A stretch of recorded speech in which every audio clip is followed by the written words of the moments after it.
What is your favorite monster and what do you like about No, running don't them? do this. Yes. I'm leaving. I'm leaving, Todd. How dare you? I can't choose between my children. You can choose. Give me one or two monsters, or just one. It doesn't have to be your favorite, but like. And how do you like to run them? Like, what makes them enjoyable? Because I always go after a few monsters myself. There are monsters that I really like to run. Yeah. There are monsters I like because I think they're cool.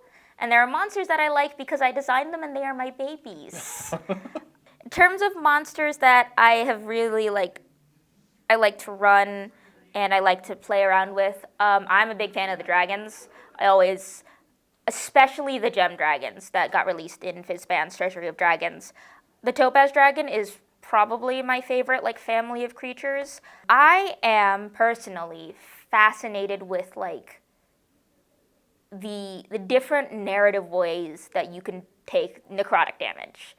And the Topaz Dragon takes it in this immensely interesting direction of, it's not necessarily undead damage.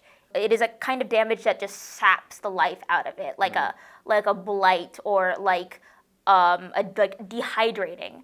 And I think that is such a fun way to play the element of necrotic damage. And it's something I like to play a lot with my stories of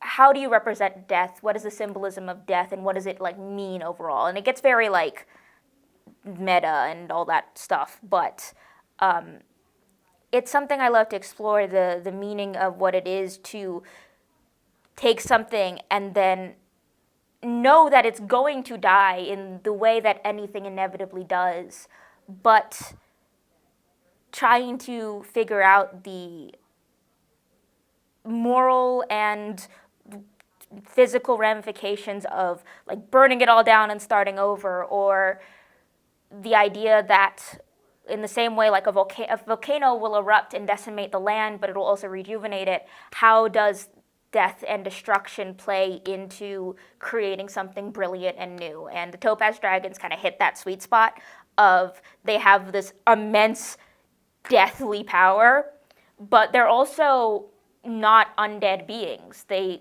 command this power innately, but they have no necessary, no desire to create more undead, or, they're not like vampires. They don't need to feed, but they have that relationship with death, and it is story-wise something I love playing with. How does that necrotic damage manifest? The necrotic damage is their breath weapon. Yeah. And so in the text, it manifests as this blast of desiccating energy that just kind of saps the life out of everything. Hey, if you're in one of my campaigns, don't watch this. Just skip a little bit. Yeah. I have a Topaz Dragon in one of my games that very much sees the world as it is. This is one of my homebrew worlds where essentially it is the culmination of, it is very much Legend of Zelda. At the end of the numerous timelines, all the worlds have just kind of combined into one big soup. It is very much that version of D&D where all the material planes and all the different iterations of the multiverse at the very end of time have all kind of congealed into this big soup. And I have a Topaz Dragon in that setting that kind of looks at the primordial soup and goes, this is horrible.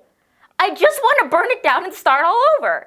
His mindset is very much when you break a vase, you can put it back together with that golden lacquer and make it more beautiful than it is before. But after a while, if that vase keeps breaking, at some point you're just left with dust and gold. And at that point, is it not better to just take that dust and make it into new clay to build something totally fresh rather than try and keep piecing it together?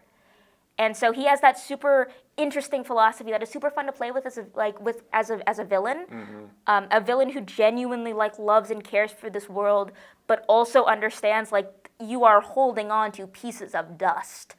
It might be better for everyone to just scrap it all and start anew. And that's so much fun to play with as a villain who literally wants to watch the world burn, but has a semi-understandable reason for doing it. I say semi, though, because he's still a terrible person. He's still bad.